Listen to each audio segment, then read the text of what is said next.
Alhamdulillahirrabbilalamin ya Allah, ini Masya Allah ini harus semangat hari ini karena kita pembahasannya adalah gowes to jannah tuh. Emang Amin. bisa ya gowes ke surga. Nah ini makanya hari ini nih jemaah kita bahas bersama guru-guru kita tadi di segmen sebelumnya kita sudah bahas ya bagaimana rizki itu datang tak diduga-duga, lalu bagaimana harus adab dulu sebelum ilmu dan bagaimana kita harus semangat terus dalam berdoa kepada Allah Subhanahu wa taala.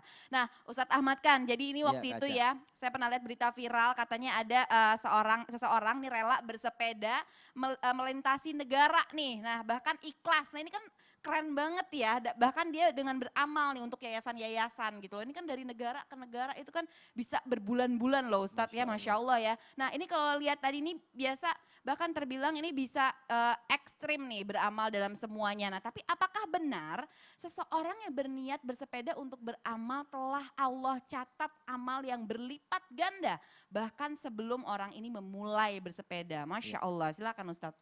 Bismillahirrahmanirrahim.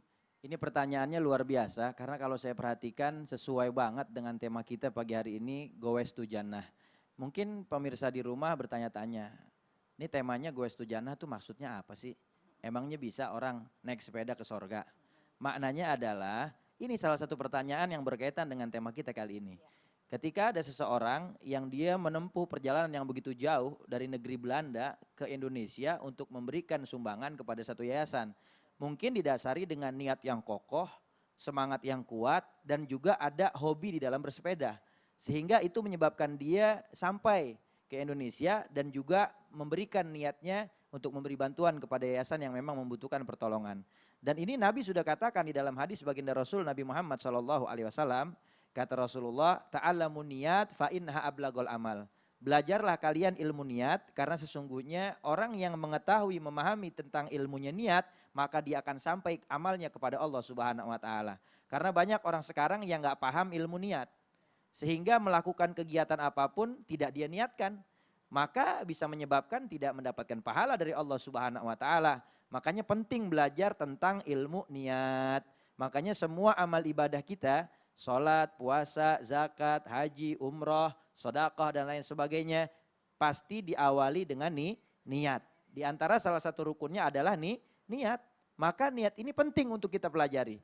Di dalam satu buah hadis yang mana hadis ini diriwayatkan oleh Imam Bukhari dan Imam Muslim, hadisnya datang daripada sahabat Anas bin Malik radhiyallahu anhuma, kata baginda Rasul Nabi Muhammad SAW di dalam hadis qudsi Allah Subhanahu wa taala berfirman, "Innallaha katabal hasanat wa sayyi'at tsumma bayana zalika." Sesungguhnya Allah Subhanahu wa taala itu mencatat setiap kebaikan dan keburukan kita. Dan Allah menjelaskan di dalam hadis ini, dalam hadis qudsi, kata Allah Subhanahu wa taala, "Faman hamma bihasanatin falam ya'malha katabaha indahu hasanah kamilah." Siapa orang yang dia berniat mengerjakan kebaikan tetapi belum dia kerjakan, baru niat aja nih Kak Aca.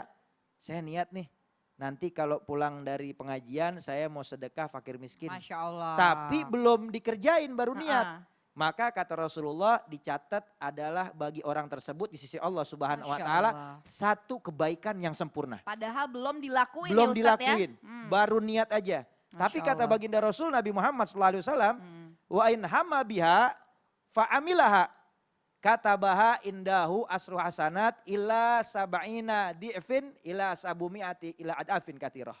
Kata Nabi Muhammad, apabila seorang dia niat melakukan kebaikan, lalu dia kerjakan kebaikan yang dia niatkan tadi, dia niat sedekah, tapi ketika pulang dari pengajian dia benar sedekah, udah dia kerjain, maka dicatat sampai 10 kebaikan yang sempurna, bahkan sampai 70 kebaikan, 700 kebaikan, sampai kebaikan yang berlipat ganda. Tuh enaknya jadi umatnya baginda Rasul Nabi Muhammad SAW. Tapi sebaliknya, kata Allah Subhanahu wa taala dalam hadis qudsi yang disampaikan Rasulullah, wa in hamma bisayiatin, kalau seandainya ada orang yang dia berniat mengerjakan keburukan, falam ya'malha, tapi dia nggak kerjain, kata habahallahu indahu hasanah kamilah. Tuh, orang meniat mengerjakan keburukan. Ntar saya pulang misalnya habis dari rumah saudara saya mau mampir misalnya saya mau minum khamar, minum hal yang diharamkan oleh Allah Subhanahu wa taala. Ternyata ketika dia pulang dari situ nggak dia kerjain. Maka dicatatnya sama Allah Subhanahu wa taala satu kebaikan yang sempurna. Oh, Masya Allah. Dia niat keburukan, mau mengerjakan perbuatan dosa, tapi nggak dikerjain. Nggak jadi. Maka dicatat sama Allah Subhanahu wa taala satu kebaikan yang sempurna. Aduh, Masya Allah. Tapi kata Rasulullah di dalam hadis selanjutnya, wa man hamma biha wa amilaha katabahallahu indahu sayi'atun wahidah. Tapi siapa orang yang dia berniat mengerjakan keburukan, dia kerjain.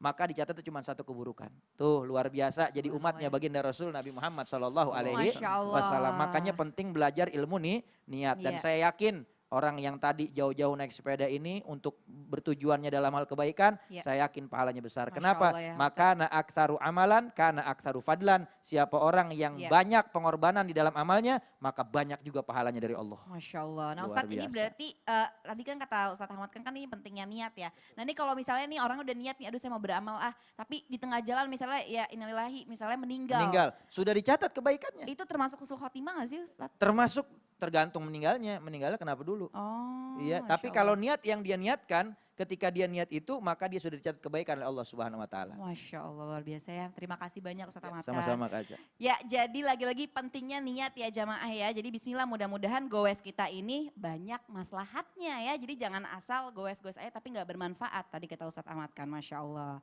Ya, ini berikutnya ada tayangan curahan hati dari suami yang hobi bersepeda. Masya Allah, berikut tayangannya.